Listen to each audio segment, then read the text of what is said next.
Yeah, can see the fucking thunder in the night. Forces lights, big sights in the light. Like the Legion warriors ready to fight. Lift your heads, you got to stand with all your might.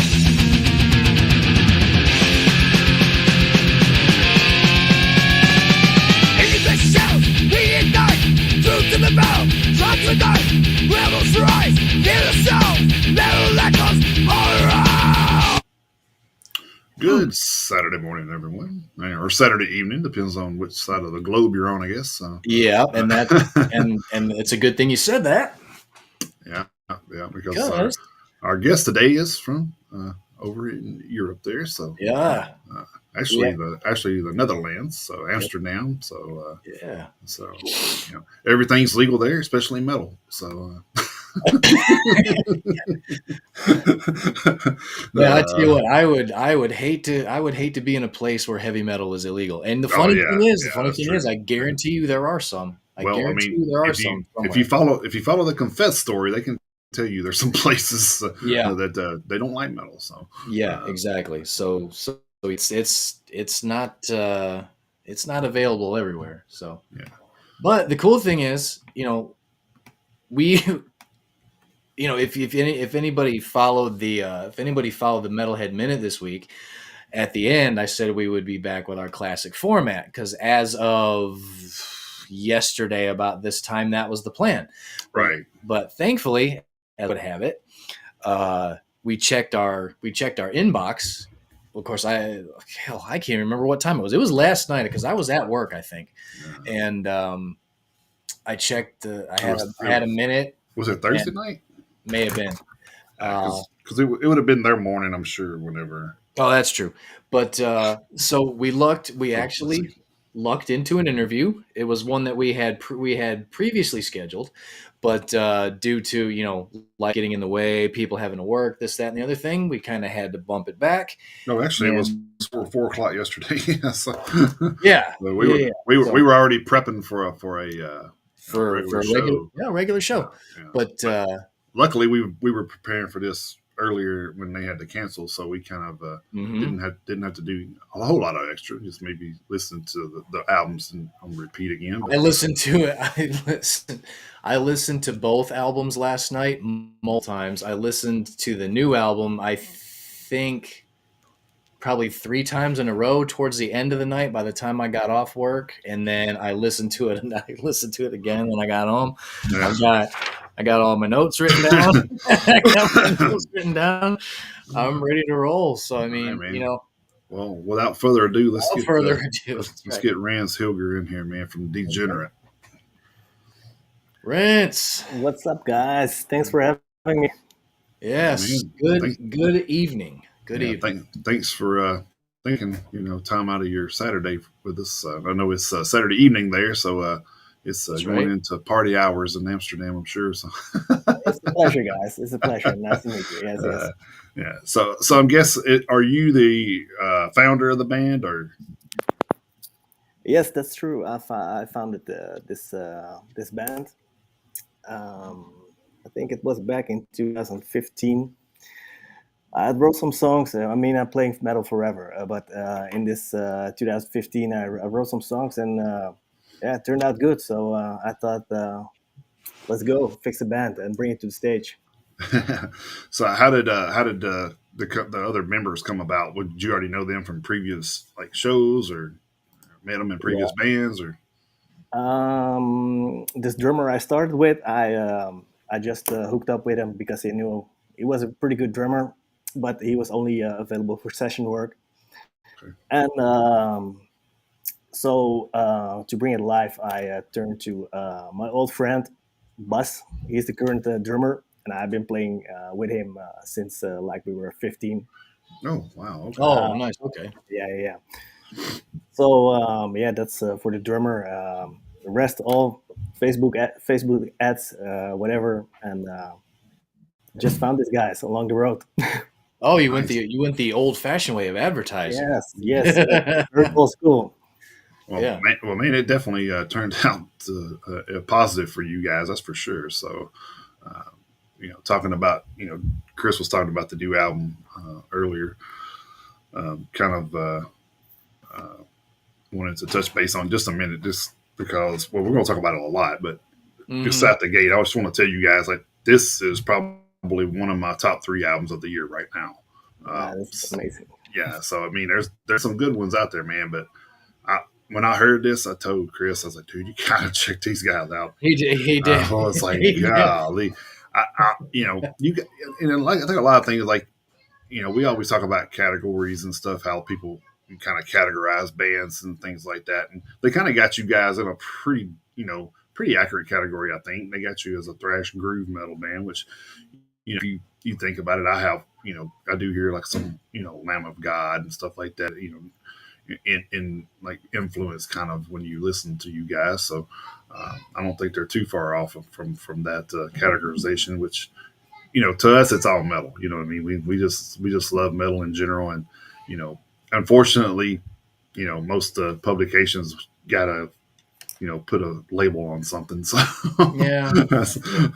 uh, I think we've talked about it before on the show. They just use it as kind of guidelines. well, And even we do that. We do the whole for fans of kind of thing. mhm, Which gives people kind of like a general idea of like kind of where the band is headed and stuff like that. And kind of in the instance of us listening to a band and kind of discovering them, and because you guys were new to us, so whenever we're listening to a brand new band, which for us is a lot because that's kind of how we do things here, mhm, we before we even get a chance to talk to you guys, because sometimes there's been times where we've gotten to talk to a band right before a release comes out. In your case, Rents, we obviously we had to kind of move some things around and stuff like that. But the album came out in May, so it's been out for a little while. We've listened to it quite a few times, so we've gotten to know you musically between now and then. Now we're mhm. getting to know you guys personally, which is awesome. But what we do is when there's a band that's new to us, obviously without talking to you first, we get our own impressions, and we're like, we kind of think, because like Jason said, Lamb of God, I kind of heard a little bit of Warbringer, and Oh yeah, stuff like that. So I mean, we kind of form our own opinions, which I guess is probably the point. Enjoying an album, but getting some impressions and getting a feel for it. So that's kind of how we run things here. And now you're here, and now we get to pick your brain directly. yeah. So now we get to know like exactly what was going through the mind when some of these things were done. So Absolutely. uh, See how close or how far away. how far off we are, yeah. So speaking of which, you said you've been playing the guitar for a while. So is that I guess like we've talked to a lot of bands with a lot of different influences, and you'd probably be surprised about. So kind of like what kind of influenced you to play guitar? To play the guitar. Yeah. Yeah, well, listening to let's say loud and aggressive music like all my life, but the first thing that got me started was The Offspring. I got this, Wow. yeah. Listening as a kid, and this energy, yeah, I was hooked straight away. And yeah, then someday just decided to pick up the guitar, take some lessons, and yeah, that's where it started. And obviously expanding the range of bands I listen to. Of course, starting very early with Metallica, Slipknot, the big popular bands back in the days. Yeah, so that's probably what got me started. And Okay. well, I'm sure you know how it goes. The longer you listen to metal, the more extreme and heavy it gets. Yeah. So yeah, Yeah, it does. yeah. I wish we could say that the Offspring was probably the strangest thing we've ever heard on this show as being an inspiration for Oh, metal, but No, not even close. yeah, Not yeah, I even. man, I was was we I was a kid. yeah we've had some that kind of took us back a little like what like Oh yeah. Oh yeah. it's like but it's cool because I mean I think that's kind of like a lot of bands that we talked to said that's kind of like builds their creativity because if they're listening to jazz or blues or whatever outside of playing metal, it kind of gives Hmm. them a little wind down or Yeah. maybe they'll get some different inspiration from hearing a chord or something like, oh, I could metal that up a little bit, Yep. and Yeah. so yeah, it's pretty cool. Offspring was always kind of a band that we kind of grew up on too. So They were around. I mean, I would say they probably have a little bit more of a direct punk influence, but I mean, Mhm. there's nothing wrong with that. Well, man, you think There's about nothing the wrong with that punk at and all. you think about the punk influences along metal though. It's unreal. Right. That's what I mean. So there's nothing wrong with that at all. I mean, using that as, I mean, a kind of a foundation, a jumping off point, a gateway, whatever you want to use to describe it. Yeah, there's nothing wrong with that. So Rince, one thing I was curious about. You are the founder of the band. You already told us that. Now, obviously, I don't know how old you are, but I mean, is this your first band? Because you, at least from what we can see, we're not showing that you've ever been in another band. So I mean, is this your first project that you've been in? No, not at all. That I'm 30. doesn't surprise me, but I'm 37 now. okay. Oh, okay. I started my high school band with my drummer Buzz when I was about 15, and it was just, yeah, we could barely play, but we enjoyed it very much. um, yeah, we've been in a band for like I think 5 years. Then I quitted that band, joined some studio projects. Um, been on the road with a couple of bands doing some, yeah, just doing some stuff, and then well, yeah, what I told you back in 2015, I decided I'm gonna start my own project and to unleash my own vision and give that all the priority. So yeah, that's it. Oh. All right. Well, I would be interested to see what you came from to get to where you are now because Right. man. Yeah, the evolution, from 15 to 37 at this point. Well, I mean, at this point, I feel like if it's this good now, then it had to be, pretty good then. You know what I mean? It's like it's, Yeah. it's like it's almost like I don't know. To me, it felt like it was just a natural, like I don't know. Everybody just clicked so well and musically. I don't know. I'm sure you guys get along well too, or you wouldn't probably be in a band together. Well, yeah, that's But definitely true. but like musically, you could just hear like how everything's just so timed well and everything like that and you look at it and you think, man, these guys, if you listen to them and didn't know, I'd be like, oh man, this guy's probably been around 20 years. So, um, so I mean that's just kind of the impression you get when you listen, and you don't know. I feel like you guys put off an impression of how you know that you've been doing this for a minute. So Yeah. it's not like, hey, this is our debut. It could be a debut release with the previous album, but it being your first album from Degenerate. But even that album was just like unreal to me. To be a first album from a band, like I'm sure like a lot of bands would die to have a first album as good as that. So, Yeah. uh, And but it, well, and the funny thing for me is the the difference between the first two albums. It's not. I oh mean, yeah. it's not night and day difference, but I mean, you can still. I mean, obviously, you can still tell who it is. Mm. But for me, there was definitely a maturity Yeah, I think from the first album the newer to albums the seemed new one. more crisp. I think than Yeah, it like absolutely did. the sound sounded more no, and then it could be the recording. I don't know how if you guys recorded both of those albums yourself or if they were in different Yeah. studios or were they in the same No. studio? Yeah, we did it basically. Well, not entirely the same way, but we all did it ourselves. I Okay. think the big difference is that we took way more time to get the songs right. So songwriting was definitely main priority. Get the songs as best as we possibly could get them. So that's what we did. That's where we took our time for. Besides that, yeah, we definitely made some progress in our recording techniques. we also spent a lot of times to get it all right. Yeah, I think it it worked quite well. Now, we have talked to a lot of bands from over there in Europe, Yeah, and with the band forming in 15 and your demo coming out in 16, yeah, when the first album came out, when Devastation Ahead came out in 2019. Now, between then and now, obviously, we're talking about 6 years at this point. Now, I don't know for sure, so I'm going to defer to you on this, but I have some sort of feeling that maybe the beginning of your guys' career was slowed down like a lot of other European bands by the pandemic. Yes? No? dude, this was crazy. It was November, I think, 2016. We released Devastation Ahead. Everything was going good. Gigs, tours, everything. We are going very good.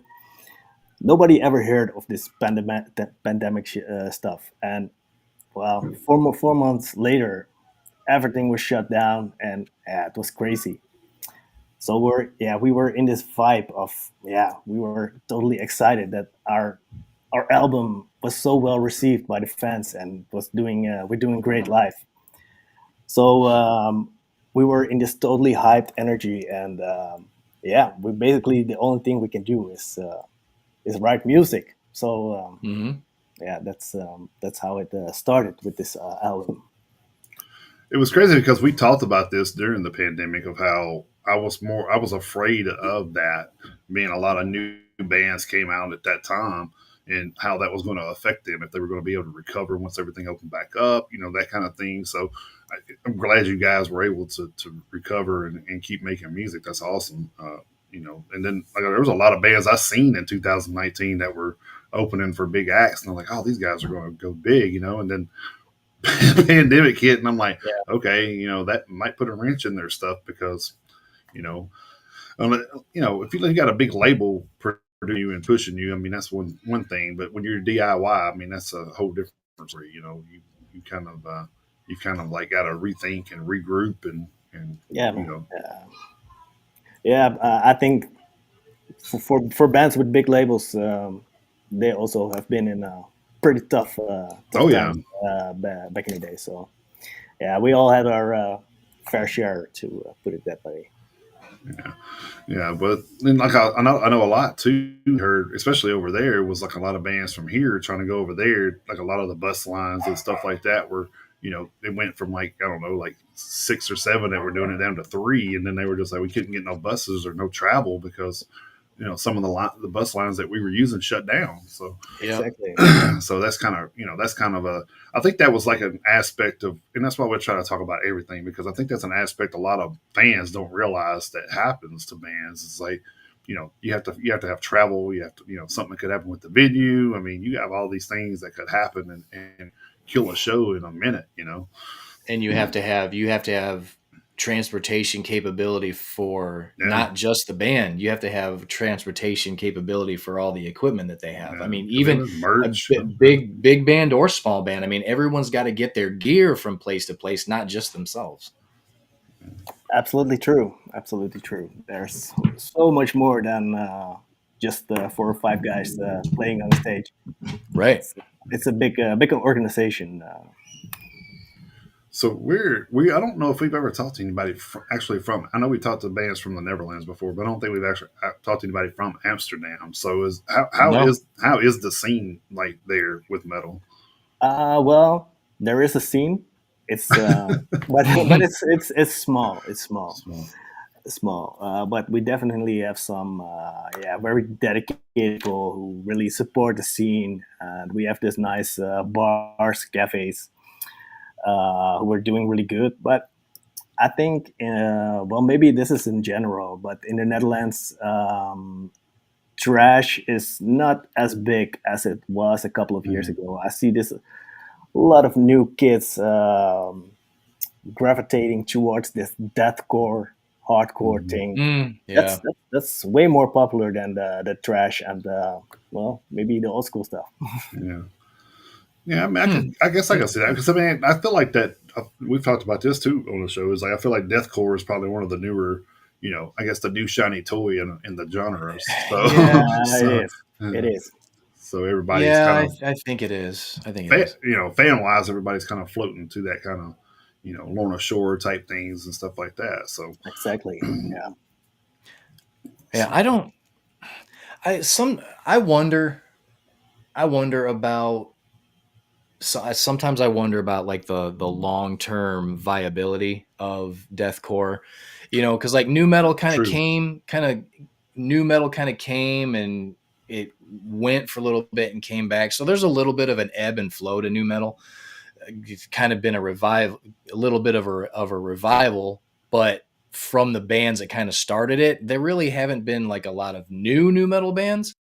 So I don't know if deathcore is going to kind of go through that same thing or if it's going to like metamorph metamorphosize into something different, if it's going to evolve into something. I don't really know, but I just wonder about, especially the way it is now with like Slaughter to Prevail and Lorna Shore and stuff like that. I don't know about the long term viability of that subgenre. I just don't know about it. I Hmm. don't know something. I don't know some when I listen to it. I've said before that it's not for me. My daughter listens to it. That's fine, but I mean it's not for me. I mean deathcore wasn't really made for me, and that's fine. I got no problem with that, and I don't have any problem with anyone who listens to it. But I mean I just sometimes when I think about it, I just wonder about, is deathcore going to be around for a long time? Of course, you know, and I don't know that. Of course, I'm sure a lot of people have, there have been people who wrote off heavy metal as a genre for forever since the 80s. And then in the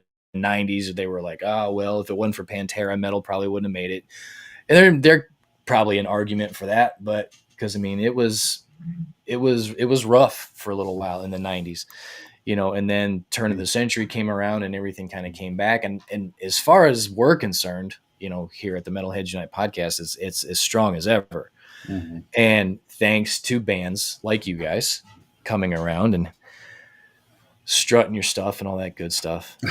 So I mean, I mean that's truly the way we feel about it. And then that's also, not to beat a dead horse, but the bands that we've discovered because of how we decided to run this whole show, we are constantly discovering. And we're not discovering anybody, but we're listening to bands that we hadn't listened to before from places that we haven't talked to before. South America, India, our first time in Amsterdam, but I mean we've been all over Europe. Heavy metal's not going anywhere because it's everywhere. It's everywhere, It is and everywhere. the amount of records dropping every week is Oh Yes. yeah. is totally crazy. So I'm really thankful being on your show that you guys picked up on this record, because I think for artists who are not signed by a big label, it's it's so hard to get your music to the people who listen. It's crazy. I mean, every kid who has a decent computer can basically make some quite decent recordings. So yeah, and why not put it out? So yeah, it's Yeah. crazy how much music getting published every week. Mm. Yeah, we wish we had we had more time to listen to more music than we do, because that is how we decided to do this. Of course, when Anthrax and when Testament and when Judas Priest, when they come out with their albums, of course we're going to listen. I mean, we've been lifelong fans of those bands, Yeah, and they're kind of still at this point like the gold standard and the Hmm. torchbearers and stuff like that. But the bands coming up behind, Degenerate, our friends in Valfire, Ashes Rain, anyone that we've interviewed on the show, we've brought on the show because, as far as we're concerned, you guys and all of our past guests are going to be part of the future of heavy metal as it moves forward. So we don't see any reason why other people shouldn't be turning on to bands like you. And the good thing about it is, it's like we'll have people all the time say stuff like, who's going to, take Metallica's place, or who's going to be the next big band. I said, you don't watch our show? I mean, Yeah, exactly. I mean, they could be on there, dude. Like, so get in on the ground floor. You That's never right. know. You never know who's going to make it to the top. Get in on the ground floor. That's right. And I mean, to me, it's like, I don't think the marketing is like it was back when, Metallica and Guns N' Roses and people like that got big. So I think it's more difficult now to get to that peak point. But I think the main goal with most people we ever talk to is to make a living playing music. Mm-hmm. That's kind of where everybody wants to be. So I mean, and I hope everybody that wants to do that obviously gets to do that, because I think, of course, you should do what you want to do for a living, and no matter what it is. I mean, if you want to be a doctor, then go be a doctor. That's kind of how I feel like. If I feel like whatever going to make you happy in life, and because you only get one of those, so that you should go do it. I've kind of lived my life by that, because I feel like if I would have been questioning myself later on, so, oh man, I wish I would have did this. I wish I would. I've done a lot of stuff, so I've tipped my toe in a lot of things. So, but it's because I felt like I had to at least try it. You know what I mean? So, unfortunately, I never was a musician. So,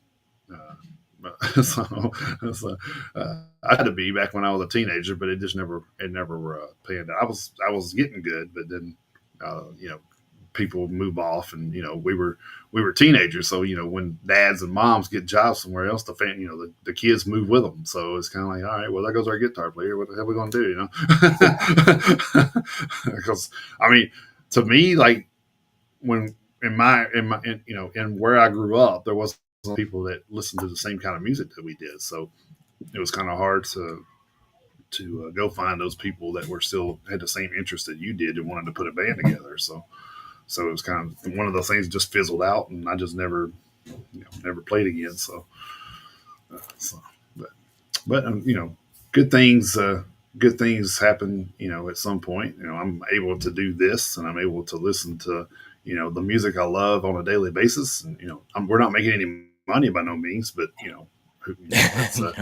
but it's fun. Like, we're not, we didn't do this to make money. We just kind of did this because of our love for heavy metal. So that's what it was. And it was, it was a niche that nobody was doing.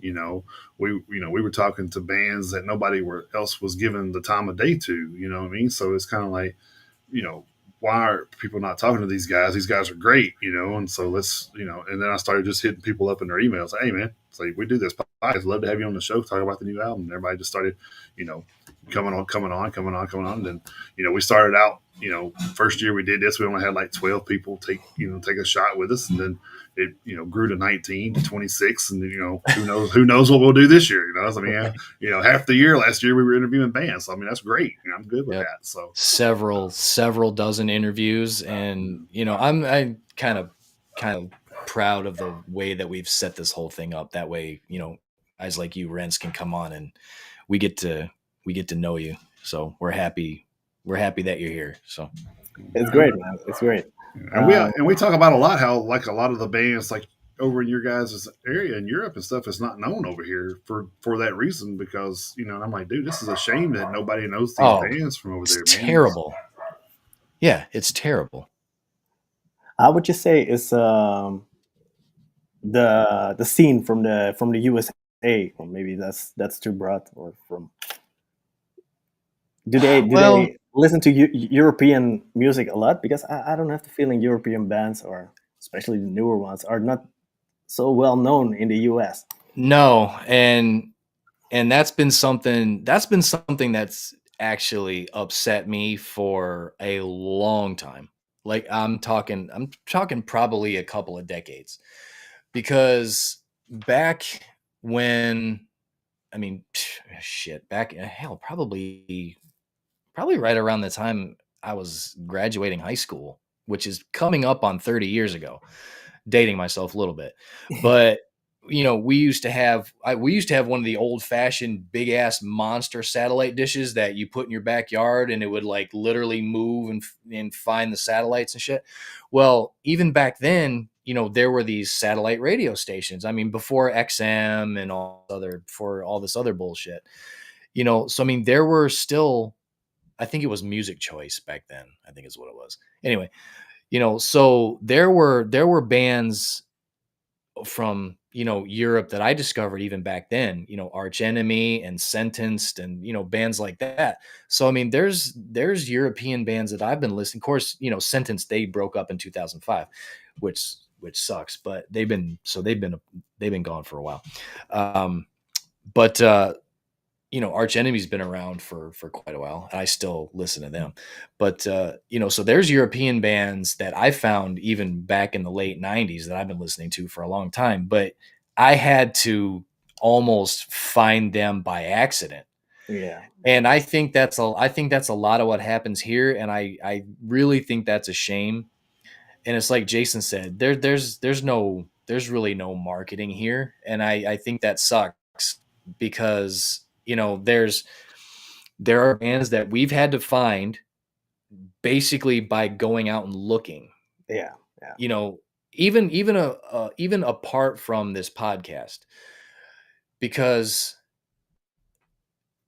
that's just who we are as fans. We've Jason and I have been friends for probably, between 15, 20 some odd years. So I mean, we've been listening to metal together for a long time. This is only the 5th year of the podcast. So I mean, we've been sharing music between the two of us. Hey, I found this band, check out this band, back and forth and everything else. And it finally just culminated with this.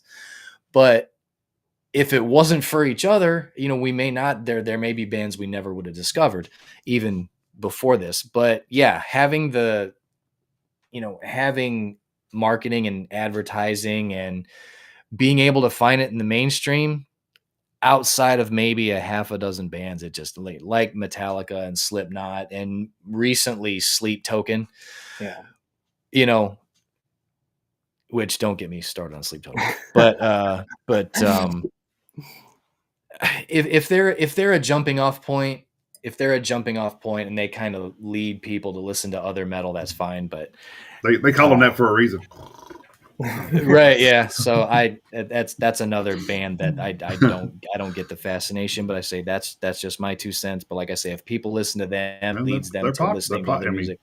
Like we can talk about that all day long, but we can't deny the popularity. So right, I'm not trying to do that. I'm just I'm just saying personally. that's kind of what we've said on here a few times. Yeah.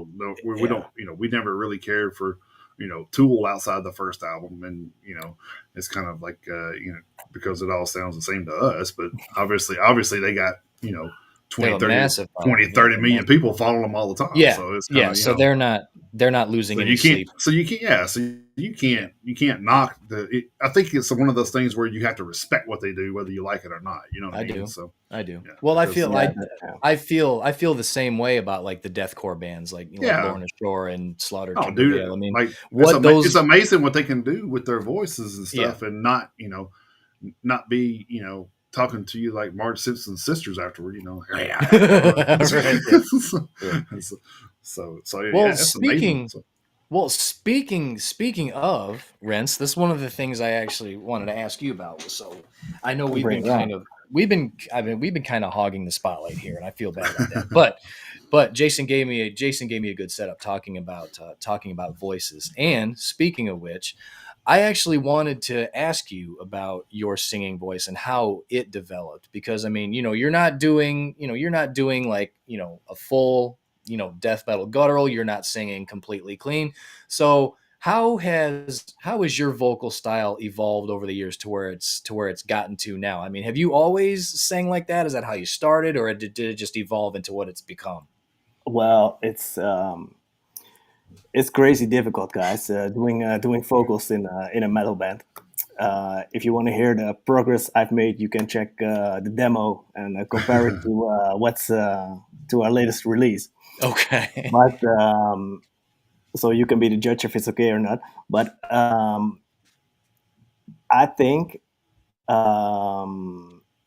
what is important is that you're singing and I see a lot of metal bands who just go full on distortion, and they don't care about the pitch Mm. or the harmonies. And I have to say, I paid very good attention to the harmonies, and if everything is in line with the rest of the arrangements of the songs.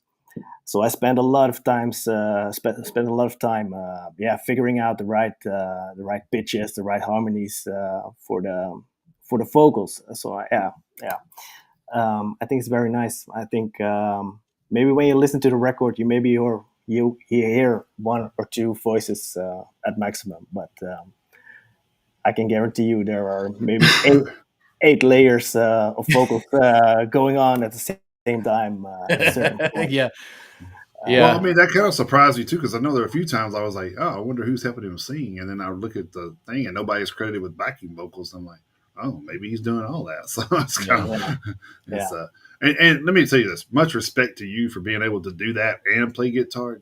I don't know how that's like, to yeah, me yeah. doing those two things at once is very difficult. So any band that has that going on is very it's just much more talented in my opinion, but that's just my opinion. But It's um, it's complicated, but you don't need to look at it at two different things. It's just mhm, one the same thing, right. which happening at the same time, um, and it's so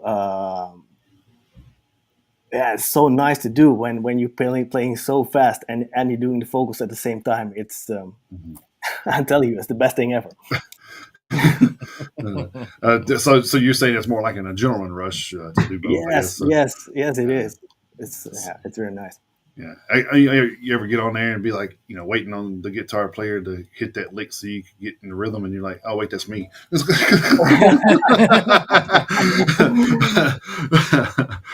um, yeah, yeah, that's how it goes. Yes. Well, I mean, you guys are another band that's got like the kind of Iron Maiden Judas Priest setup where, between you and Daniel, I mean, you got a twin guitar attack going on. So I mean, you got the traditional twin guitar setup going on. So So It's that so nice. Yeah, so that's kind of going to lead me into a question that I was kind of interested in when I looked you guys up. Is Philip and Yannick are both credited with playing bass? So are y'all got a double bass attack, or is that just No, no, no, no. okay? I was curious about that myself. Yeah, Philip was our bass player. He contributed some great parts to this latest record. But he got this thing in his hands. I'm not sure what the English word is, but he couldn't move his fingers anymore. It's a medical condition. He wasn't able to get speed anymore, so he's Oh forced man. to. Yeah, it's that story. But So he, like similar to carpal tunnel or something? Or? I'm not sure what Oh, okay. what it is. It's the joints in his finger. It hurts when he moving his fingers. It sounds like tendonitis or trigger finger because I've actually got some of that Yeah. shit going on Well, with my yeah, maybe thumb right now. But that is. So we was forced to quit, which was very sad because we've just finished up this record, and yeah, then he had to quit, which resulted in another uncommon situation. Is that we got a new bass player, and he's joining in while we're releasing an album that he did not wrote any single note of it. oh Oh man, that is wow. that is weird. That is weird, but yeah, we still one big family with two bass players. One of them is not playing anymore, but he's still part of the family.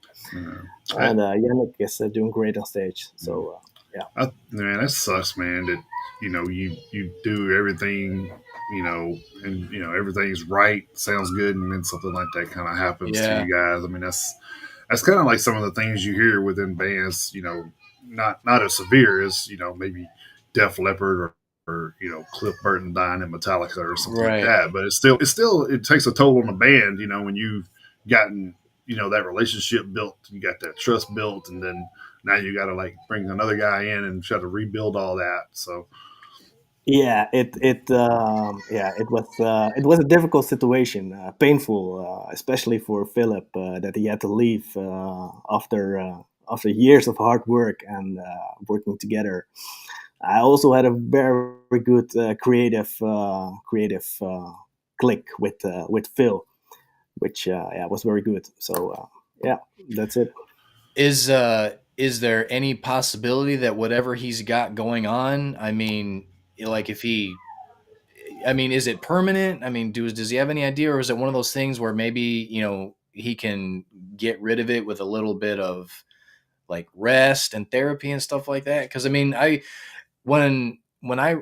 remember when I read Dave Mustaine's autobiography, he had something go on in one of his arms, and he was like this close to never being able to play guitar again. And I'd have to go back and read the book. I can't exactly remember what he did, but I mean, obviously, he's back playing guitar and everything. So I wonder if it might just be one thing where he won't have to give it up completely forever.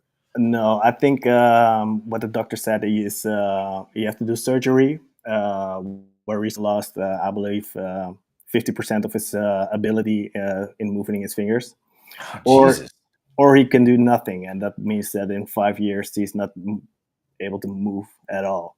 So Oh, so it's he a went for progressive thing. he went for the surgery, which yeah, which basically means he got to quit this band. God damn, man, I hate to hear that. I absolutely hate to hear that.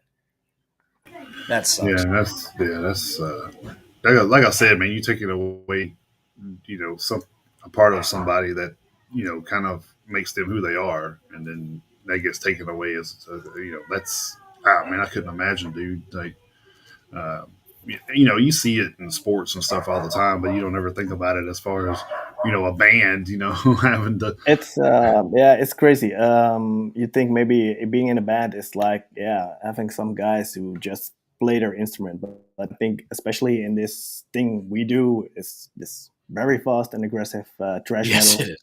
Yeah. You got to have some skills to play, um, and maybe quite specific skills. Um, and there are not so many people out there with these skills. And then you have to get along and have the same music interest. So it's crazy hard to get 4 or 5 guys together with the same competences and the same vision to get it Right. going. So it's not easy. So being able to play with these guys in the way we want is very valuable by itself. Now, was Philip initially one of the guys who answered one of your ads, or I mean, was there a personal relationship, kind of like with Bass, or? I knew Philip from another band he was playing in. It was like really long ago, and then at the time I was looking for a band. Yeah, I said, "Hey man, I want you in my band," and he said, "Yeah, you play trash with melody. That's what I like. So let's do it." Yeah. Yeah. Perfect. Mhm. Nice. So Yeah. I guess going with like the name of the band, is that something that was kind of y'all went through some progress to get to Degenerate, or was that something that you had already been thinking about years before you ever made the band? Please come again. The name of the band, was that something that you had been sitting on for a while, or did you go through some progressions with names and then settled on that, or? Oh, that was part of the. We got this song called Half Life in the first demo, which is about radioactive stuff, and then we heard something about radioactive particles that degenerate in something else, and that's There you basically where go. it comes from. Yeah. Okay, gotcha. So in the English language, that could be two different words. So you're saying it's degenerate. Yes, and you Okay, in America say. gotcha. So no, so here it's weird because we have this, English is kind of the stupidest language ever. I'll just say that. Yeah, kind of is. Because you sit there and you say, all right, well, you go there, and then why is it, you got to be spelled different, and then you say one word it's spelled one way and the next word spelled the same way, and then it's two different sounds. It's like, how the hell does that happen? but it's like, so here that word, it does say degenerate here, but it also says degenerate. So it's kind of like talking about a degenerate, like you're a degenerate child or teenager or something. So it could be said two different ways. That's the reason I asked, because I had been saying degenerate this whole time, but it's degenerate. Gotcha. Okay. So I will correct myself. So. Anyway, the music's fucking awesome, no matter what you want to call them. So. Oh yeah. Oh man. So, well, I mean, let's kind of dig in a little bit to the album. I mean, and before we do that, not for nothing, but I don't know how I completely glossed over the fact that the demo was actually on Spotify. So it is? I actually wait a minute. What just happened? I just had it pulled up, and all of a sudden, Spotify's like, "We can't find that album." I was like, "I was just looking at it." Yeah, hang on. Let me try. There it is. They've been doing that stuff. Nope, there it is. Oh, there it is. Yeah, there it is. Okay. Okay, I refreshed the screen and it came back. All right, so 16, yes. Yeah, so I don't know how I missed that. Yeah, so I totally did too. So. Yeah, so I haven't listened to the demo yet, but I will absolutely make sure that I do that when we're done here. Sure. Yeah. Because that's the due diligence that I try to make sure that I do before we have a guest on is listen to as much of everything as I can. I don't know how I missed the EP, so I apologize for that, but I'm gonna rectify that after. Okay, so the first thing, like I say, referring to my notes here, one of the first things, like I say, this is in no particular order, but one of the first things I want to that I noticed that I think is awesome is because, and Jason will back me up on this, is there are bands that we've talked to, and there are bands, big bands, and one thing that we've always noticed is that like a lot of, and especially with vocalists, they always kind of have this thing that they go to, like their trademark. And I don't know if this is something that you did consciously on purpose or what, but I think because there's 10 songs on the new album, so I go and I make notes on every song, and I don't know if you even realized this when you were making it at the time, but on track 7, 9, and 10, those 3 songs, you do a super long, aggressive go at the front. I don't know if that's your go-to for your intros or whatever.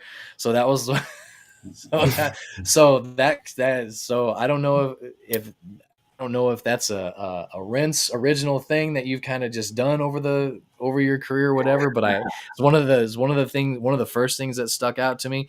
And the funny thing is, in track number 10, in the desert, there at the breakdown, you threw in a "Let's fucking go." So I like that. So I like that too. So I made sure to note that. Yeah. But so I don't know. So I don't know if you were consciously aware of the fact that you did that on 3 of the intros on 3 of the songs or not. So. Maybe not consciously that I, but I think the part really asked for vocal to say, how do you say it, and heighten the moment in the music. Mm-hmm. Yeah. And of course, the "Let's Go" is certainly not. I invented that. You heard a lot of metal. Oh, I know. And, I felt it needed that vocal part at these particular spots. So yeah. Well, I mean that's a great way to get into a breakdown is to say "Let's fucking go," and then there you go. So I mean that's a perfect lead into a breakdown. Yeah. Yeah. I mean, Bullet for My Valentine's very famous for doing that too. Yes, so. They are. Yeah, they are. Alexi Chernoff Bottom. Yeah. Oh yeah. Uh-huh. Oh yeah. Shit. Yeah. Alexi was. Oh yeah. Alexi did that a lot. Yeah, he did. Another thing that I wanted to ask you about is where did the riff come from in the intro, in the very, very beginning of the Blacksmith? Where did that riff come from? You mean the rhythm? Um, Yes, actually, yes. But I mean that very high pitched, I mean, almost a robotic guitar line. I was like, "Holy shit! you What mean the hell?" the lead or the rhythm? The blacksmith, The right? Yeah, the lead. Yeah, the lead. Yeah, the lead on the The sweep. blacksmith. Yeah. Yeah, the sweep Yes. Where did that come with from? the keys on it. Yeah, that It was was fantastic. Donnie's choice to make the sweep on it. Um, and I felt it needed a little bit more, so I added the orchestral hits, Yeah. which worked out quite good in my opinion. Yeah. Well, I mean, you did that in the blacksmith, and I think there was a little bit of it in Sentence of Death too. Am I right? Was there a little bit of that in there too? Track 5. There are some orchestral elements going on in Sentence of Death, but not in Yeah. particular. I believe it's staccato that no that's only in the blacksmith. Okay, yeah, Yeah, because because all of the other songs on the album, I mean, they're just super duper high intensity, up tempo, just in your face. yeah, And one of the things that I liked about the way that the songs were arranged is obviously you get the verses and the choruses and everything, but which song was it? With the exception of Sentence of Death, which was the longest song, a little over 5 minutes. Pretty much every song was like 3.5 minutes. I mean, maybe a few seconds more, a few seconds less, and then one of them was in the fours.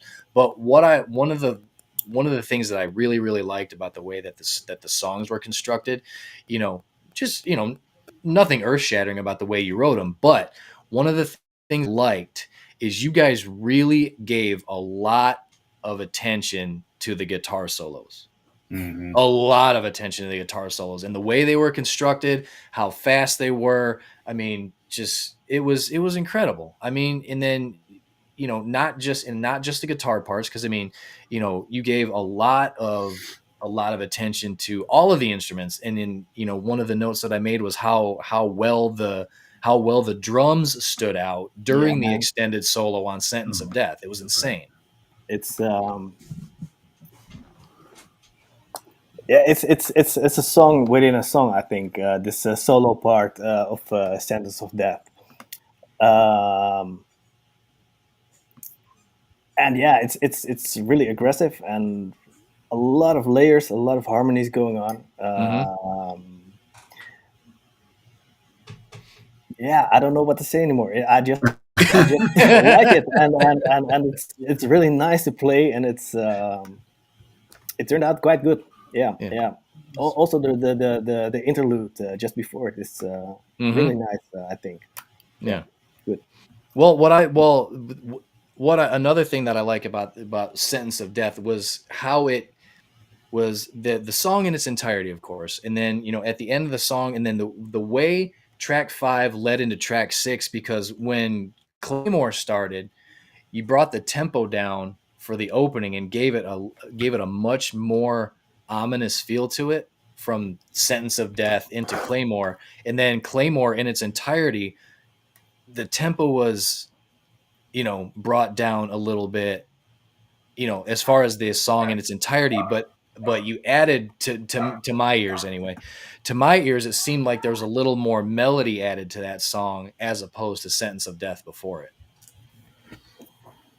Um, yeah, we also took our time to make the right order of songs on the album. Sure.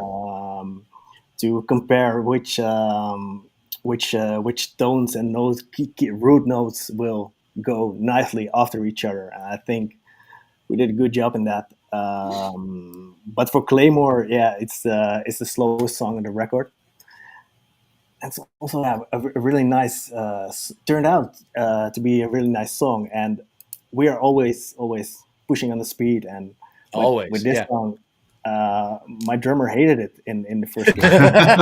Yeah, when I brought up the idea to do something slow, but I really enjoyed this song, and maybe it's something I want to continue doing to make some Mm-hmm. Well, Some here's heavy, and no. good melodic, slow songs. Here's the funny thing. If that is your slow, there are bands that can't play as fast as your slow. No, Yeah, right. yeah. Because I mean, Uh, don't get me wrong. I mean, I don't know. I mean, Boss has, I'm sure, been playing drums forever, but he must have went to the Thomas Haka school of bass drum, because I mean, I don't know if he can play bleed or not. I don't know if Boss can play bleed, but just listening to, I mean, some of the Mhm. just the bass drum, that, because I mean, I focus a lot on the drums, because I always wanted to play the drums and I never had a chance. But so that's kind of one of the things that I like to listen to. You know, of course, I listen to the song in its entirety naturally, but when I'm in the case of when I'm doing a little bit of additional research, you know, that stuff kind of like starts to, you know, stand out to me. And his bass drum gallops, even in Servitor, the double bass in Xenon Equilibrium was yeah. astronomical. It was Mhm. ridiculous how fast he was playing in that track. And then the blast beats during the intro of The Desert. It's like, how the hell, you know? I mean, you know, just my to him, he's probably like, yeah, I do this on Tuesday. It's fine. You know, it's no big deal. I do this all the time. But I'm sitting there just trying to picture if I could even think about moving my feet that fast in rhythm like that. I'm like, I don't even know if I could do it if I had to. And he's sitting there just pulling the shit. He probably doesn't even break a sweat when he does it, which boggles my mind when drummers who are that talented just play the way they do. Well, I can assure you that he breaks a sweat sometimes. But yes, indeed. Sometimes he plays very fast, and he really enjoys playing fast. Before he was in this band, he was in a local death metal band called Lost Fear.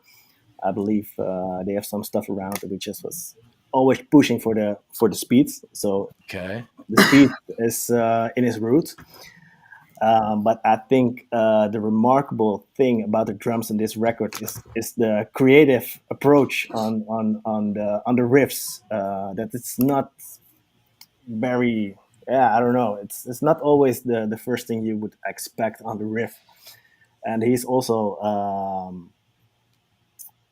I like to call Buzz that he's a very jazzy drummer, because he basically does what he wants. It doesn't matter who, if somebody else say it's something different, but he does it in his own way, which resulted in some, yeah, pretty creative stuff, I think. And I'm very happy with Buzz in the band. Well, I'm, you know, whatever he does, whatever ear he has, I mean, you know, he definitely puts it to good use, because he's even got his own unique style. Yes. I absolutely agree. So he's a phenomenal drummer. So now, that being said, I mean, does anybody in the band, like your boss or whatever, does anyone have like, I mean, because we've talked to some bands before where they have like formal music education and they've translated it into their band. I mean, is this kind of like, is one of those things where it's just from experience, trial and error? I mean, is it a natural ear? So I mean, you know. Well, I took some lessons in the beginning, Sure. Bus as well, but nobody is educated musician or this totally theoretic geeks or whatever. It mainly it's really the creative part. We like to play. That's what we do, and we do it in our own way. And if we think sounds good, then that's what we do. So you guys are an independent band right now, and you said that you've recorded everything yourselves. I mean, Yeah. how has that gone? I mean, how did it go in 19? How did it go with this one? I mean, obviously, you know, technology, even from 19 to now, I mean, technology, I mean, it jumps Yeah, it in is. huge steps. Oh yeah. So I mean, what was the difference between 19 and, you know, 25? And, you know, so I mean, is everybody getting together? Because I mean, I don't know where everybody lives in relation to all you guys. So I don't know if you're all in Amsterdam, and I know the Netherlands isn't like the biggest country, but so we're not further away from than a 30-minute drive from each other, so that's Okay. good. As 19 compared to this record, we just try to make it sound very good. And as far as the technology, we most of the time use the same stuff, so not much okay, all right. change in that part. I'm sorry, I forgot what you really were asking. No, well, I was just trying to find out, like, because you guys are an independent band, so you are doing all of this yourself. So when you recorded the album, I mean, Yeah, do you have a studio and everyone sends it to you and you piece it together, or so? I mean, yeah, how does the arrangement happen? that's basically how it works. We have everything ourselves, microphones, recording stuff. So that's it. And being independent also is great when you're making a record, because you can take all the time that you want. Hmm. Right? Uh, Yeah. but Yeah. but the great disadvantage, and that's what I see now, is that it's so hard to get your music out there without having a label backing you. It's so hard to get on the bill with the good festivals, with the good tours, if you're not backed by a good label. So that's our goal for the next period. Um, Maybe get a label, get in touring, booking agency or whatever. So let's see how that goes. Well, there's a bunch of them in our inbox. So, Yeah, I was you beat me to it, but I was thinking there for a split second that I don't want to do any like cart before the horse kind of thing, but I right, mean, there's nothing that says that we can't you know, kind of that we couldn't float a name out there. Cause I mean, right. there's a couple labels here in the United States that at this point, we've kind of developed a little bit of a relationship with. So, I mean, hell, I mean, who the hell knows? Yeah, You never know till you try. So, I mean, hell, after the show today, I mean, we've got some people we could talk to, but like, hey, if you're interested in expanding to Europe, or even if you're already in Europe, Well, check out our interview site. I know at least one of the labels are doing bands in Europe and Oh here. yeah, So that yeah, they have a U.S. base and then a European base. yes, they do. So So we'll so yeah. Well, we'll maybe you can send me some stuff if you have some good stuff. yeah. Maybe we can have yeah.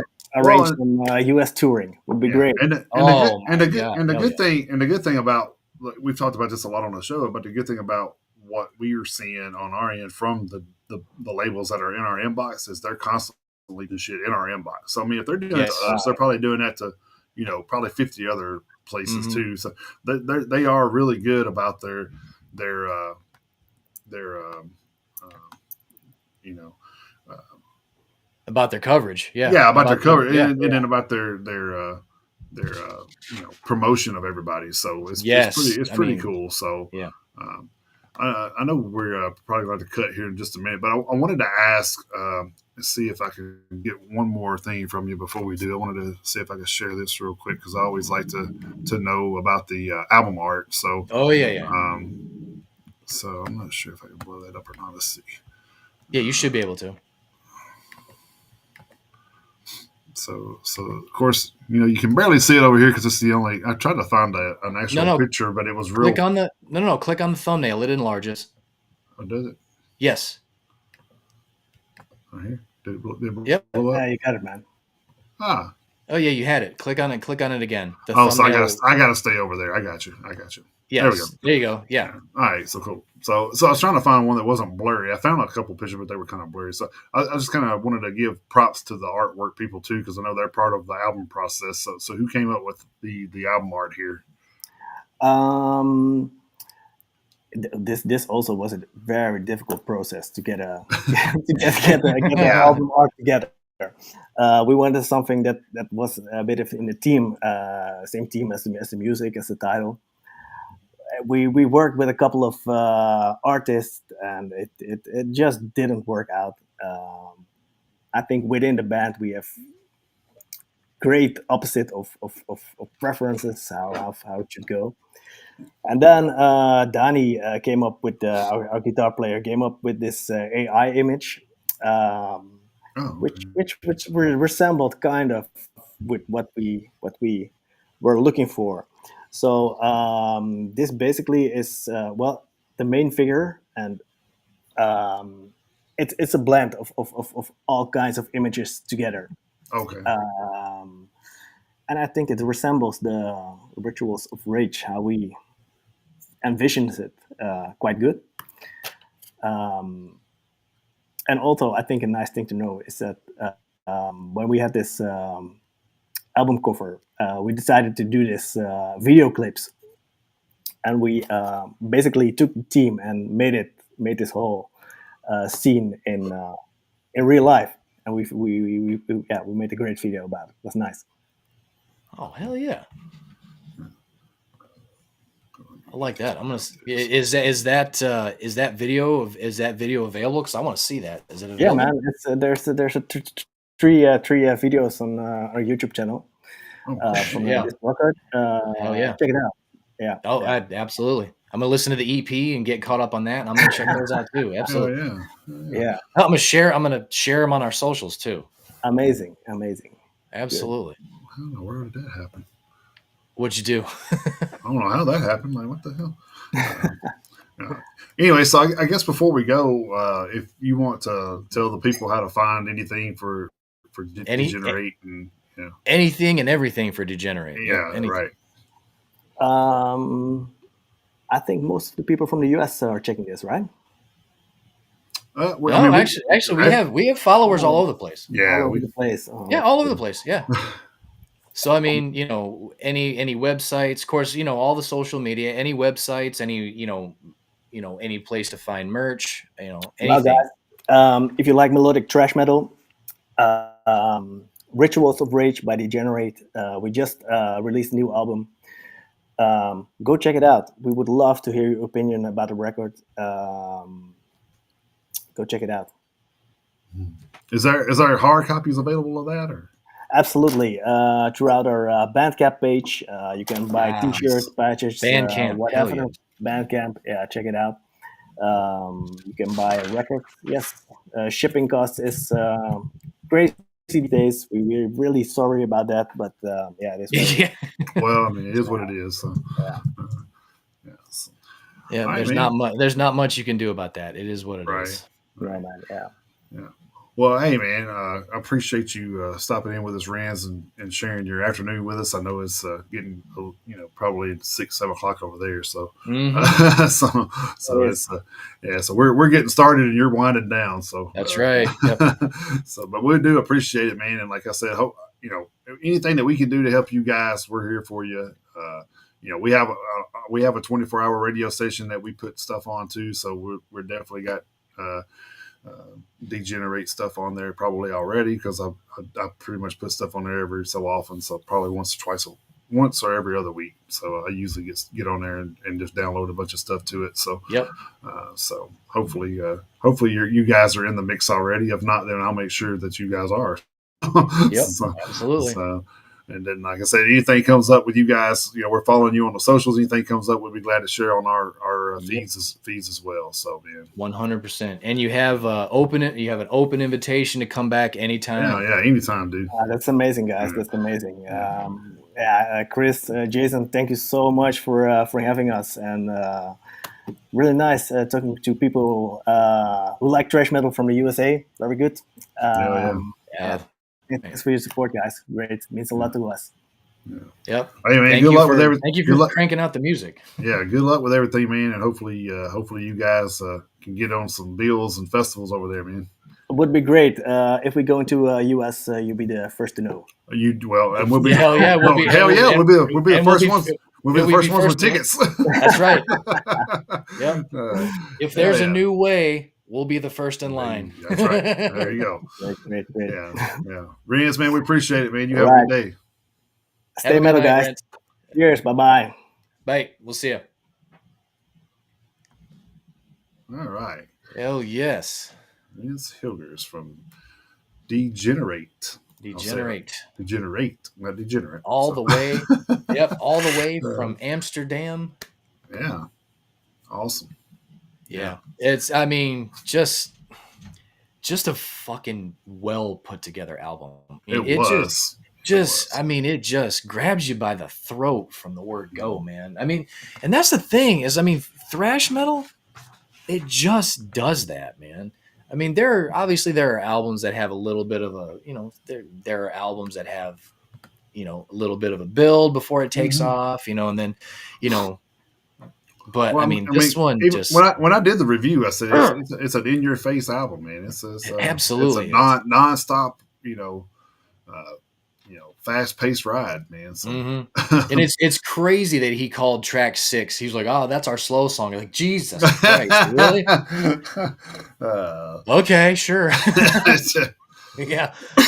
Yeah, all right. Yeah, that's your slow song. Okay, cool. That's it's like holy shit, man. That's pretty wild. So, I mean, well, yeah, that's bonkers. But yeah, I mean, the cool thing is it is a thrash album. It is super heavy. It's super technical. It's it's composed very well. But I mean, it's got melody to it. It's got decent composition. It's got great structure. Actually, it's got great composition. I said decent. That's not doing it justice. It's got great composition, great structure.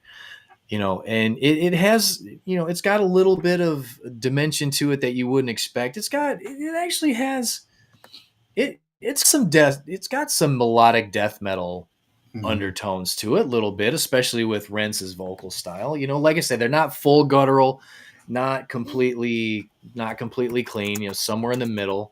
He's got like an aggressive rasp to his voice, but I mean, it works really well with the way everything is composed. The drums are insane. The guitar solos are out of this world. It's nuts. All right, so I thought I had a clicker on here for. I must have put it in the wrong studio, but anyway. so now that you've gotten to find out where you can find Degenerate stuff, let you know where you can find us. You can listen to our 24-hour radio station at stream.trulyradio247.com/8008/stream. That's right. And you can also find us on all of our socials. Yep. You can find us on our Facebook group, our Facebook page. Listen to us on Spotify. Find us on our YouTube channel. Then all the other social media platforms: TikTok, Instagram, X, Rumble, Spotify. I already mentioned Spotify. I think that's it. YouTube. TikTok, I mentioned the YouTube channel. Yep, Twitch. That was the one I forgot. I'm sorry. Okay. I forgot Twitch. No. And email us at metalheadsuniteusa@gmail.com. Mm-hmm. And also, you can find all of our playlists on Spotify. The theme of the week and the new release playlists are all there. So if you want to check those out, you can swing over there and listen to those. We also had a theme of the week going for this week. But, I was just about to say we have a theme of the week that's kind of brewing right now. We were getting ready for an actual regular show today. So I mean, we've got a theme of the week that we've already decided on. Let's see, as it sits right now, I am at 26. Well, I didn't do as well on my end, so I want to tell you. So I mean, we've got things in motion. So we were pleasantly surprised that we got to talk to Rentz today, and we have a guest lined up for next week. We're not going to tell you who it is. No, we have a full week to advertise for that one. So guys, wait till Monday when we start promoting. So yep, this is true.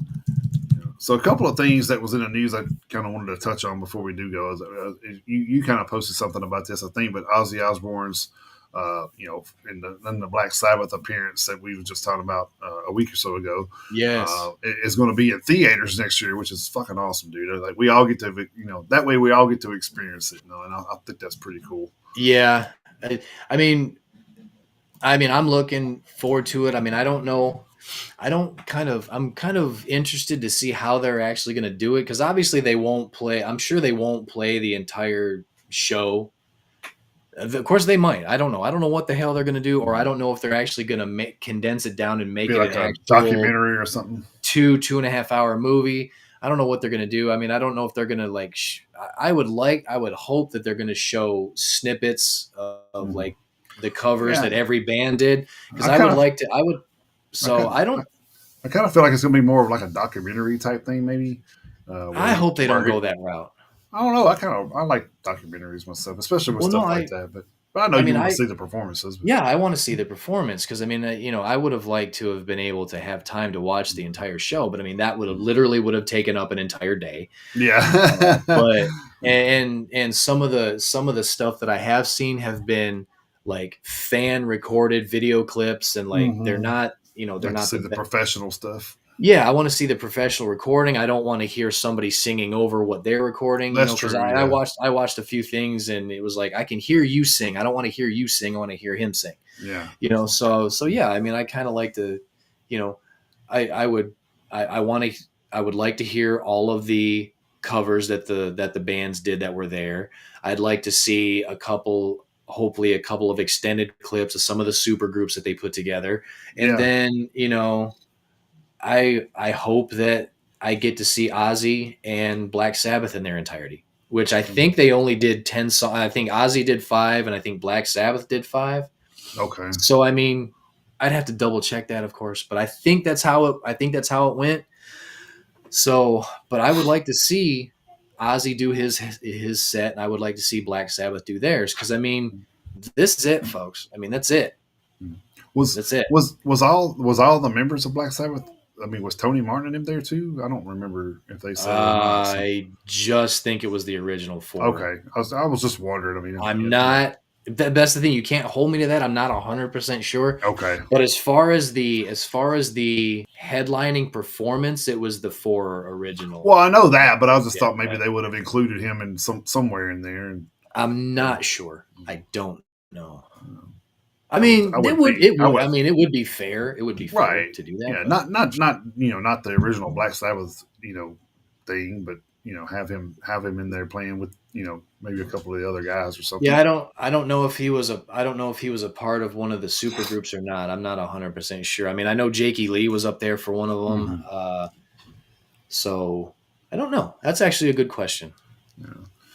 So another thing I wanted to bring up, because they've been such a big part of our show, is a Spirit Adrift. The Nate Garrett, he had to launch a GoFundMe for his wife is going through a cancer battle right now. So if any of you guys want to go over and throw some dollars in there, then I'm sure it would be greatly appreciated. You think about the Spirit Adrift. You would think would be a pretty decent sized band and with a decent name, but when you come to this is let you know how big of a money grab cancer is, man. It's like when people can't, people that have money can't afford to get treatments. That's where it's fucked up. But well, I mean, what really sucks is, I mean, this is obviously not the show for that, but I mean, we could talk about we could talk about the state of healthcare in this country for God knows how long. Well, yeah. Well, being in healthcare for so long, I could definitely do that. Right. So there it is. I'm sorry. Let's see. I'm actually looking for the GoFundMe. Okay. It's currently, there's a $55,000 goal. It is currently $46,383. They are 84. Cool. They're 84% of the way towards their goal. So that's awesome. That's a good start. Yeah. Well, I mean, that's what I've always said. The metal community comes together and takes care of their own. So I mean, we've always said that. Like, we've seen stuff where people only need 10 grand, they wind up raising 25 or something. It's crazy how everybody comes together with stuff, man. And I've actually seen where they would get over and then they said, "No, we're going to cut it off because we don't need any more," and they'd cut the GoFundMe off. Because they didn't realize it got that much over. So, and which is cool of them. They don't need to not milking it. Yeah. Right. So then you kind of got to question whether they're doing it for the right thing or not. So. The funny thing is I mean, and they're super duper close to their goal. So I mean, I have a Right. feeling, they'll probably get there. Yeah, they'll probably But get to us. but here's the thing: we know that with cancer, there's no guarantees, of course. So I mean, if they Right. get to their Yeah. goal, that's great. If they're able to use that money for her hospital bills or her treatments or whatever. But if this is something that progresses, 55K is not going to cover it. No, probably not. Yeah. So, hey, man. Then we seen something where malevolent creations Phil Fasciano was hospitalized and in critical condition. So that's Yeah, that totally another sucks. thing. I haven't seen anything where I haven't. Yeah, I haven't seen an update or situation. nothing. Yeah. I haven't seen any updates whether his situation has improved or gotten worse. Of course, I don't even want to know what happens if it gets worse because he's in ICU in critical condition. So I don't know. Right. So, But I haven't seen any updates. So as soon as we hear something, especially if it's for the better, we'll let you guys know naturally. yeah. So Yeah. So just wanted to share those. I think that was sort of the main couple of headlines I wanted to talk about. Is there anything you want to add to it? I mean, it doesn't matter. no. We talk about all of it if you want to. I don't care. But I mean, we can. Hell, we can gloss over a few of them if you want to. I mean, that it's cool that Dark Angel is about to go on tour. That's a very cool thing. yeah, after what Um, 30 years or some shit like Yeah, that? yeah, It's almost, freaking almost. amazing. That's freaking crazy. Yeah, I'm actually looking forward to hearing that new album. I'm really Oh looking yeah. forward. I'm looking forward to that. And then I know Speak- that you put on here that Anthrax's album is done. So Mhm. they're mixing it now, but it's done. It's recorded. Yep. So probably, we may still get that for before the end of the year. You never know. We So, might. We might. Oh, I mean, one other, I guess, since we're talking about album releases, one thing that I did see is that Biff Bifford from Saxon says that they're working on their next album. But I mean, at this rate, it'll probably be, I think I saw like August, September of next year. So yeah. at this point, it's probably a little more than a year out.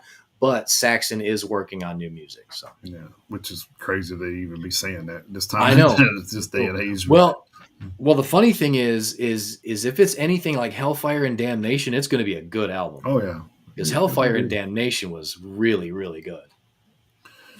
and then congratulations, of course, to Five Finger Death Punch as their "I Refuse" single with Maria Brink is hitting the top of the Billboard charts right now. So Yep. good And for them. and look, I know, and like we're well aware of the polarizing nature of Five Finger Death Punch. We are well aware, and we are unashamed that we are both fans. All right, you know what? I've been a fan of Five Finger Death Punch since 2004, and I know Jason's been a fan just as long. So we're not ashamed to say that we're fans of Five Finger Death Punch. Granted, some of their albums were, Oh yeah, every act that has a career that's 10, 20 years long, their shit does this. So, but we're well aware of how polarizing Five Finger Death Punch is. But any band that's been around for 20 plus years is obviously doing something right. And even, I already mentioned Sleep Token earlier in the show. Any metal band that's at the top of the chart is a good thing. right. It's always a good thing for the health of metal. Whether we like it or not. So Right. Whether we're a fan or not, if there is a metal band at the top of the charts, we should all be happy. Yeah, for sure. Not telling you to go out and buy any of their shit, not telling you to go yeah. listen to them. But if a metal band is at the top of the charts, all metalheads should be happy. This one I wanted to touch on because I think I started to listen to a little bit of this album. It wasn't going to be my pick of the week, but Matt Barlow said he's ready to carry the flag for Ice Earth with Ashes of Aries. Which was an album that got released this week. Man, definitely worth checking out. I'll just say that. Definitely. I haven't gotten all the way through it yet, but I've started listening to 3 or 4 songs on it, and I was like, man. And the bad thing is I hadn't even listened to my album that I picked yet because I was like, man, this is pretty cool. I like this. So I was listening to that first. But yeah, I am going to do an album review right up this week. So. I should do the ones. So I should do the ones from last week because honestly, I listened to 2 bands. I listened to 2 bands last week, and this is the reason why I never got a chance to do it because I've been listening to music all week. I just haven't had a chance to like sit down and write anything. No, that's understandable. But I listened to two bands last week, and here I'm gonna go in here and see You know, which. what's awesome is, I work nights, Mhm. and at a Thursday night when I was at work, 11 o'clock on the nose, it was 11 o'clock. I listened to the album that I'm reviewing this week. Oh wow, And I probably listened to it a half a dozen times Thursday night into Friday morning. So that's nice. I am well You're well prepared. I am well versed with this new uh, album. So I mean yeah, which so if you get I'll have some time today to listen to mine, and then yeah, of course going to work tomorrow. I'll probably wind up doing it tomorrow night, throwing it on there yeah. tomorrow night. So, But I am but I listened to the Gods of Tomorrow self-titled album, and then I also listened to that's right. an album by Madhouse called Plead the Fifth. And listen to those two albums, man. If this was 1989 or 1990, man, that would be like top chart shit, dude. It's like it's like a hair metal revival, dude. Like I'm just like, hey, I'm here for it. Yeah. It's all good to me. And I'm just like, dude, this is talented stuff. And like I can't remember, I think it was the Madhouse one. It's like I'll sit there listening. So, okay, there's a ballad coming up some fucking where. It's gotta be.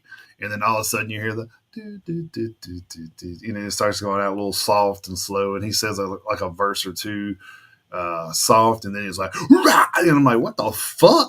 I was like, oh, you psyched me out, you motherfucker. Yeah. But yeah, so it was Hook, line, and sinker. It was good in that sense because you thought it was coming, and then he's like, you know what? Never mind. So I was like, yeah, I was like, that was pretty good. I like that. So yeah, that's definitely two albums. If you want to kind of reminisce a little, check those. Nice. Check those out. I mean, that's some pretty good shit. So well, I'll definitely check out the Ashes of Aries because Matt Barlow's got a terrific voice. You'll like that stuff, man. So. And I will say this. Since you brought up Matt Barlow, I saw something earlier in the week where he actually said that he's actually ready for John Schaefer to do something else with Iced Earth. Ah, okay, cool deal. Yeah. Well, I mean, and he says he can't wait to hear him do it.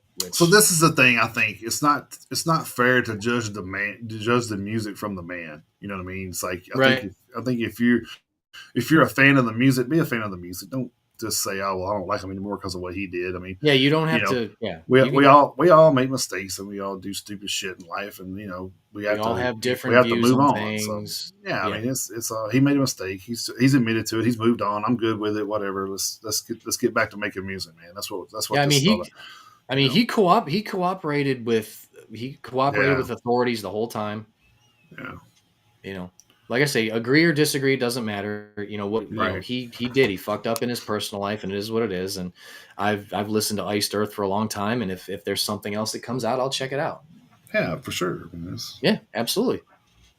No ifs, ands, or buts. I mean, John Schaefer puts out something else with Iced Earth, I'm going to be there listening to it.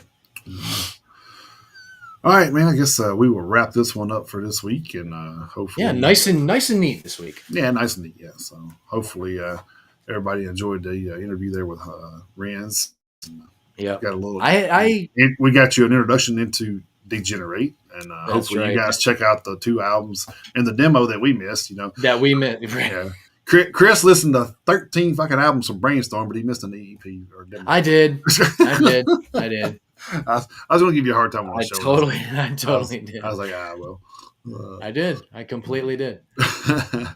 Well, you was in a different work situation then too, though. So that is true. That's 100% true. Yeah. Actually, you probably could have listened to more now than you probably did then. Actually, so yeah, I can't. Here's the funny thing. Here's the funny thing about it is I literally have all night to listen to music if I want to.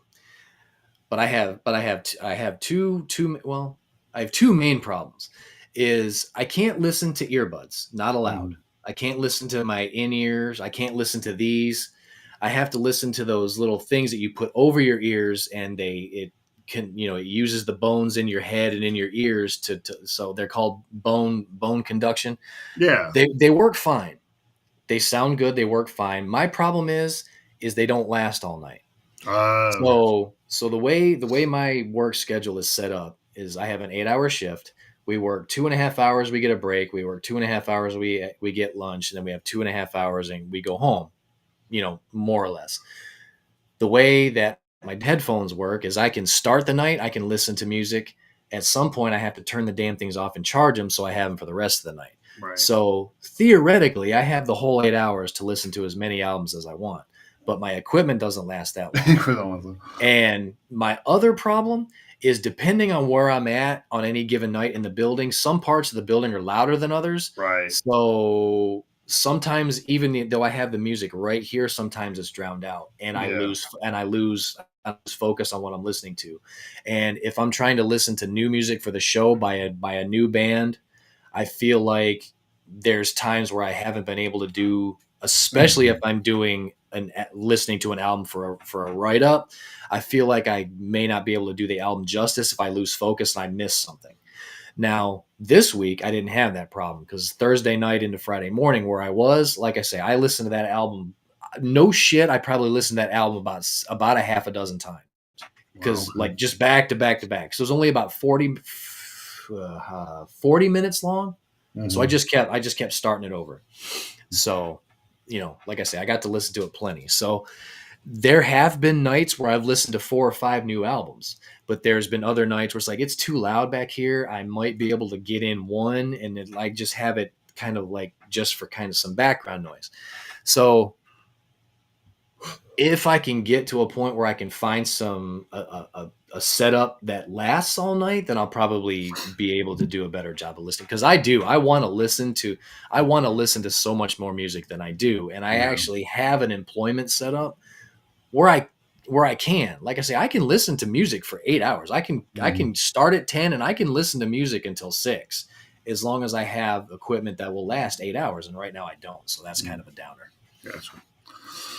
All right, gang. Well, hopefully you enjoyed the interview here today, and if you want to catch that later, then you can obviously watch it on YouTube or Facebook or X or Instagram or wherever for at least 30 days or something on Facebook now. I don't remember what it was. I believe it's 30 days. I know I got a thing about the Power Surge one the other day, and it says, "Hey, if you want to keep this one, and you want to, it's about to be deleted or something." I'm like, okay, whatever. I mean, like I said, it's out there in other places, so I wasn't too worried about it. But it's already downloaded onto my thing, so I don't have to worry about that anyway. Everything we've done so far is downloaded into. Actually, I could go into EasyMux and pull it up too. So if I need to, so. Well, I mean the snippet for the interview is on it's on Facebook, it's on Twitch, or not, it's not on Twitch. It's on Facebook, it's on Instagram, TikTok. It's on X, and it's on TikTok. So I mean, the snippet that you sent, it's still in my email. The snippet is on the social media, so the interview is available. Even if it gets deleted from somewhere, it's available. That's right. Yeah. It's on YouTube. It's on YouTube. It's on Spotify. So those two places are forever. So there you go. Damn right. All right, guys. Hopefully we will catch you back here next week. We'll have another live guest right back here Saturday, 10 a.m. Central Standard, 11 a.m. Eastern Standard, whichever. That's right. Whichever part that you're on, and of course I don't know if you're out. Check local listings. Yeah, there you go. Yeah, check local listings. I can't keep up with Mountain and all that specific stuff. So, especially when some of those states don't do daylight savings, so it's kind of hard to keep up with where they're actually at. I was like, are they 2 hours behind or 3 hours behind? Like, hell, I can't remember. Right. Anyway, it does vary. Yeah. Hopefully we'll catch you back here next week with another guest from another new album. So hopefully we'll put some more music in front of you. Get some more fans for these guys. So that's right. So, well, until next week, keep those horns held high. Jump in that pit anytime you can.